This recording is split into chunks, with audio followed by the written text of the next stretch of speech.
এবার কানাডার পণ্যের ওপর ৩৫% শুল্ক আরোপের হুমকি দিয়েছেন মার্কিন প্রেসিডেন্ট ডোনাল্ড ট্রাম্প। বৃহস্পতিবার সামাজিক যোগাযোগ মাধ্যমে পোস্ট করা এক বিবৃতিতে এই ঘোষণা দেন তিনি। বান্ডেল থাকলে প্রতি সেনমানিতে টাকা বাঁচবে।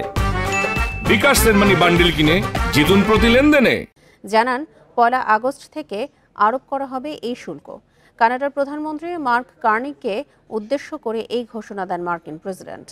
এর আগেও কানাডার কিছু পণ্যে ২৫% শুল্ক আরোপ করেছিল যুক্তরাষ্ট্র। তবে বর্তমানে উত্তর আমেরিকান মুক্ত বাণিজ্য চুক্তির আওতায় কিছু পণ্যে ছাড় রয়েছে।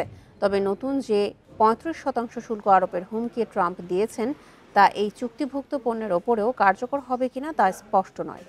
দ্বিতীয় মেয়াদে দায়িত্ব নেওয়ার পর একের পর এক শুল্ক আরোপ করেন ট্রাম্প। এ নিয়ে নতুন বাণিজ্য চুক্তি নিয়ে আলোচনা চালিয়ে যাচ্ছে দুই দেশ। এর মধ্যেই নতুন শুল্ক আরোপের হুমকি এলো।